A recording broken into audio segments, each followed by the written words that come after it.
కలలుగా నాకు కుక్కు కుక్కు కలలు నెరవే ఎందుకు కుక్కు ఎట్లనే ఉంటుంది మళ్ళీ కథ. ఎందుకు మాట్లాడతాల్సి వస్తుందని అంటే ఒక చూడు బట్టన్న చూడు ఏమంటుండు. ఇండియా కూటమి గెలిస్తే నేనేమనాలి రాజా ఇప్పుడు, ఇండియా కూటమి గెలిస్తే పగడి కలలు ఇవి.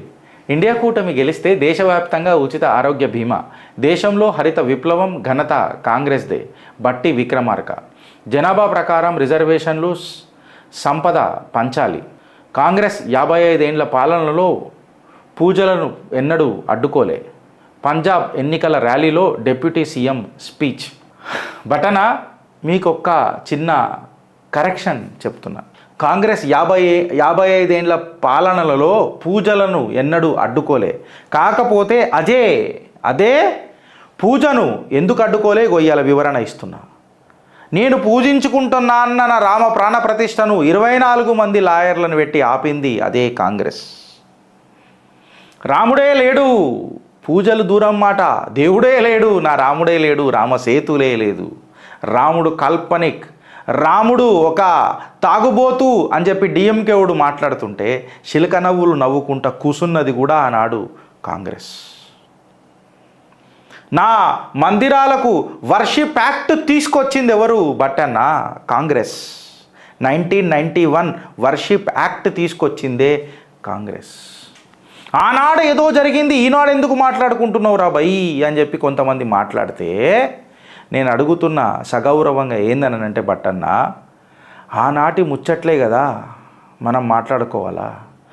మా తాతల పౌరుషం అని చెప్పి పోకడ మాటలు మాట్లాడతారు కదా, మళ్ళీ ఆ తాతల పౌరుషం తీసి మీసాలు తాకట్టు పెట్టచ్చు కదా. ఇవాళ ఆ వారసత్వ టికెట్లు కాంగ్రెస్ల నుంచి తొలగించవచ్చు కదా. నేను అడుగుతున్నా బట్టన్న, 55 ఏండ్ల పరిపాలనలా కంప్లీట్ ఆరోగ్యశ్రీయా దాని ఏమంటారు, ఇండియా కూటమి గెలిస్తే దేశవ్యాప్తంగా ఉచిత ఆరోగ్య బీమా 55 సంవత్సరాలల్లా ఇది మీకు ఎందుకు తట్టలేదు అని అడుగుతున్నా బట్టన్న. అది కేవలం 2024 ఎలక్షన్లని మీకు ఎందుకు తట్టింది అని చెప్పి ప్రాధేయపడుతున్నా మీ సమాధానం కోసం బట్టన్న. జనాభా ప్రకారం రిజర్వేషన్లు సంపద పంచాలి, జనాభా ప్రకారం రిజర్వేషన్లు ఉండాలని అంటే మళ్ళీ మీ పూలువాలా చాచా నెహ్రూ సిద్ధాంతంకి మీరు ఇలా విరుద్ధంగా పోతున్నారా అని నేను అడుగుతున్నా. బీజం నాటిన ఆ నెహ్రూ తత్వానికే మీరు ఇలా ఛాలెంజ్ చేస్తున్నారా అని అడుగుతున్నా. జనాభా ప్రకారమే రిజర్వేషన్లు పోవాలి అని అంటే నా దగ్గర కొన్ని లక్ష ప్రశ్నలు ఉన్నాయి, యక్ష ప్రశ్నలు అనుకోండి. యుధిష్ఠరులాగా మీరు సమాధానం ఇచ్చే సత్తా మీకున్నదా అని చెప్పి అడుగుతున్నా బట్టన్న. మేమేసే ఆ యక్ష ప్రశ్నలకు మీ సమాధానాలు నిర్భయంగా, నిజాయితీగా, స్పష్టంగా, నిష్ఠతో ఉంటే మాటిస్తున్న బట్టన్న. మళ్ళొక్కసారి మీ ప్రస్తావన మీ పట్ల నేను ప్రశ్నల వర్షం కురిపించాను. అట్లీస్ట్ మీకు ఏం మాట్లాడతారు బట్టన్న? జనాభా ప్రాతిపద్యాన రిజర్వేషన్లా ఏ రాజ్యాంగంలో రాసి ఉన్నది? సరే సెక్షన్స్ నాకు కంప్లీట్ కాన్స్టిట్యూషన్ ఇప్పుడు గుర్తులేదొచ్చు, వెరిఫై చేసి కూడా మళ్ళీ వస్తా. మతతత్వ రిజర్వేషన్ల మీద నాకు గట్టి పట్టున్నది. జనాభా ప్రాతిపద్యాన రిజర్వేషన్లు అని సరే అదంతా పక్కకు పెడదాం. స్టోరీ చూడుర్రి ఫ్రెండ్స్, మీరు స్టోరీ చూడుర్రి. ఎంత క్రిమినల్ బ్రెయిన్ నడుస్తుంది కాంగ్రెస్ హీన చరిత్ర నేను చెప్తలే, ఎవరు చెప్తుర్రా? వాళ్ళే చెప్పుకుంటుర్రు.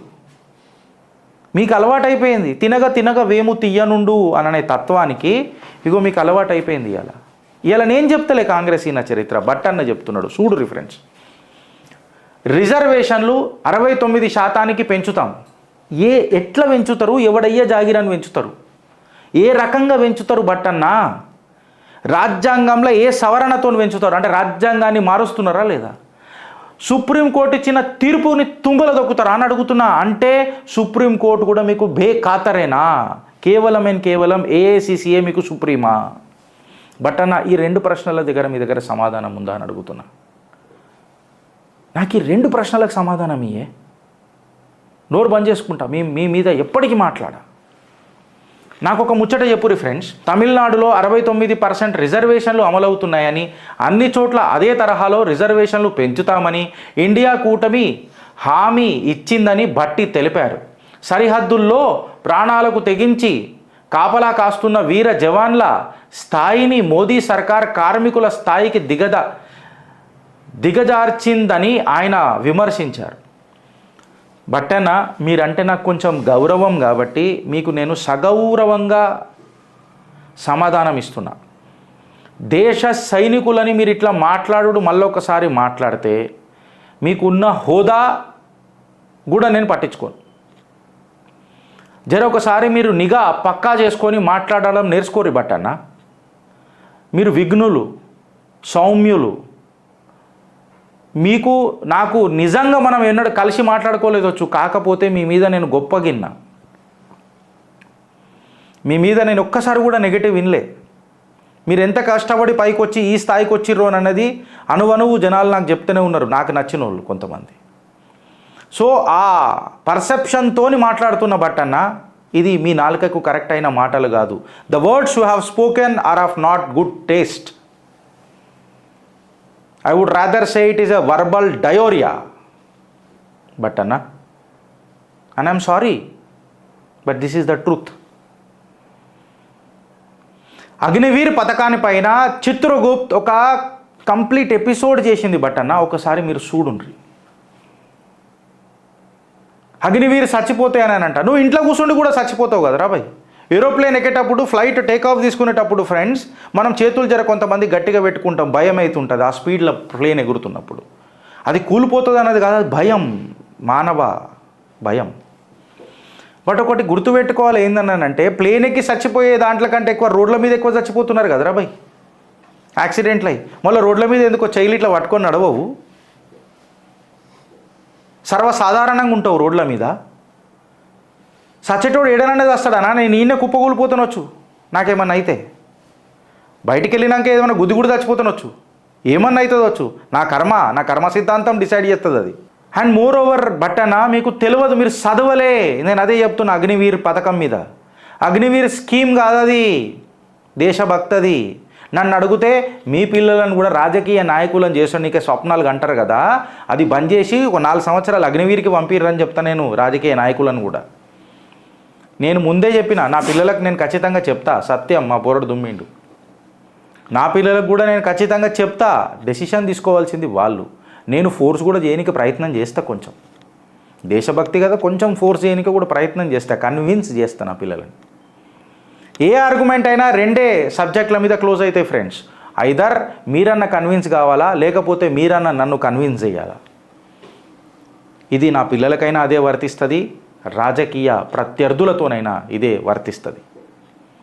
సో బట్ అన్న మీకేది వర్తిస్తుంది అని అడుగుతున్నా.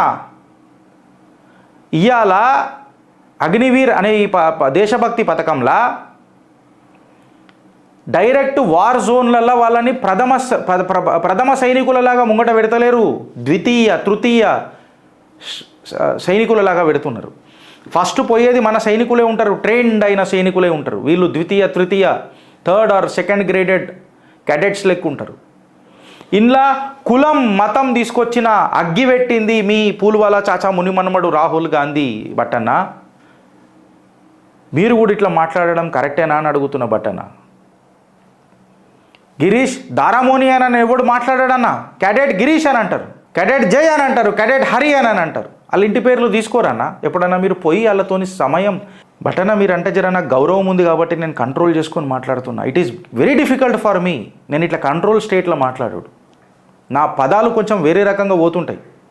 మీరంటే గౌరవం కాబట్టి నేను చాలా వినయంగా మాట్లాడుతున్నా.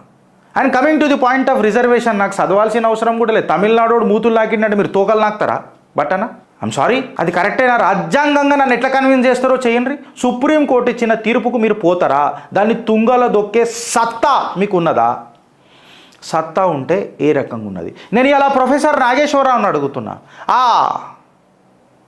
మీ కాంగ్రెస్కి సపోర్ట్ చేసే ఆ ఛానళ్ళను అడుగుతున్నా, ఆ విలేకరులను అడుగుతున్నా, ఆ విశ్లేషకారులను అడుగుతున్నా, బై వాట్ మీన్స్ ఈ రిజర్వేషన్స్ని మీరు 50% సీలింగ్ కంటే ఎక్కువ తీసుకొస్తారు? Convince me. డిబేట్కి రెడీ చిత్రగుప్తుల. Data should speak, data should dominate, not the leaders, not your bloody manifesto which is illogical in nature.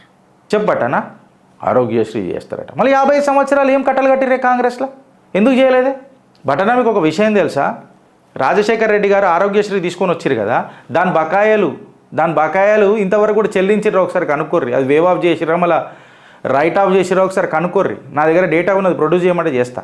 Hospital అప్పుడు కూడా బ్లీడ్ అయినాయి. జయప్రకాష్ నారాయణ ఈ మీ ఆరోగ్యశ్రీ మీద గట్టిగా మాట్లాడిండు. లోక్సత్తా పార్టీ అధినేత ఏదైతే ఫలానా రోగాలు ఉన్నాయో ఈ ఫలానా రోగాలు లేకుండా ఈ ఫలానా రోగాలు పెట్టుడు అని అంటే ఎట్లా అని చెప్పి మీ ఆరోగ్యశ్రీ మీద మాట్లాడిండు జయప్రకాష్ నారాయణ గారే. ఆ వీడియో ఫుటేజ్ పెట్టమంటే కూడా పెడతా. డేటా షుడ్ స్పీక్ బట్ అన్న డేటా హలో మాటలు మాట్లాడు కాదు, డేటా తీసుకురండి. బేషరతున క్షమాపణ చెప్తేనే ఎవరైనా సరే మీ కార్యకర్తలల్లా విమర్శకు గురిగా కాకండి బట్టన్న మీరు అనవసరంగా. దేశంలో హరిత విప్లవం తీసుకొచ్చి వ్యవసాయ ఉత్పత్తులను 3 పెంచిన ఘనత కాంగ్రెస్ ప్రభుత్వాలదా? ఎట్లా బట్టన్న నాకు ఒక విషయం చెప్పుండ్రి. హరితహారం పేరు మీద మీరు ఏం చేసిరు బట్టన్న? మీకు ఒక విషయం తెలుసా? హరితహారం పేరు మీద పక్కకు పెడితే అటవీ శాఖ మీద మాట్లాడితే ప్రీ ఇండిపెండెన్స్ నుంచి కేసులు కొట్లాడుతున్నారు మీ ఫారెస్ట్ డిపార్ట్మెంట్లు. మీ కాంగ్రెస్ ఏదన్నా రివ్యూ చేసిందా? ఎక్కడ పోతే నువ్వు మళ్ళీ ఫారెస్ట్కి గెలుపుతావని అంటే మళ్ళీ హరితహారం అని అంటే ఫారెస్ట్లను డెవలప్ చేసుడే కదా. సిటీలో 2 చెట్లు పెడితే హరితహారం అవుతుందా ఫ్రెండ్స్? నాకు ఒక మాట చెప్పుర్రి.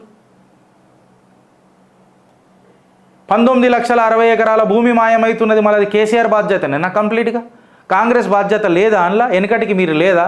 నేను ఎప్పటి నుంచి డేటా తీసుకొని వస్తున్నా మీ దగ్గరికే, ఒక్కోళ్ళు స్పందించారు. ఇవాళ మీరే అన్నారు జియో ఫెన్సింగ్. ఇవాళ ఫారెస్ట్ డిపార్ట్మెంట్కి జియో ఫెన్సింగ్ జియో ట్యాగింగ్ ఎందుకు లేదన్నా బట్టనా? ఎండోమెంట్ డిపార్ట్మెంట్ భూములకు జియో ఫెన్సింగ్ జియో ట్యాగింగ్ ఎందుకు లేదన్నా? ఇవాళ చిత్రగుప్తు వేదిక మీద మేము ప్రశ్నిస్తుంటే జియో ఫెన్సింగ్ అని మాట్లాడతారు కొండా సురేఖ అక్క గారు. ఇది చిత్రగుప్తు విజయం కాదా ఫ్రెండ్స్? మనం చేస్తున్న లాజికల్ ఆర్గ్యుమెంట్స్ విజయం కాదా? అండ్ మోర్ ఓవర్ బట్టనా, and to that matter to the public of Telugu states, we are only logical from the perspective of also giving solutions. Logical ప్రశ్నలతో పాటు మేము సొల్యూషన్లు కూడా ఇవ్వడానికి ప్రయత్నం చేసినాం, మాకున్న కోటి దిమాకే అనుకోండి. మళ్ళీ గది కూడా చేసే తత్వం లేకుండే కదా ఫ్రెండ్స్ వీళ్ళకు. నేను అది చెప్తున్నా. ప్రశ్నించే గొంతులు పీకే గొంతులు, వాళ్ళ గొంతులలో ఇంగ్లం పడ. ఏం చేసిర్రా నాయన మీరు ప్రశ్నించి? ఇవాళ మూసి శుద్ధీకరణ దాన్ని ఏమంటారు బ్యూటిఫికేషన్ అని మాట్లాడుతున్నారు. అరే ఇంటి ముంగట మూసిపోతున్నదే రేవంత్ అన్న. నేను ఆడికి వస్తా, ఆడ కూడా మాట్లాడిండు మన సారు.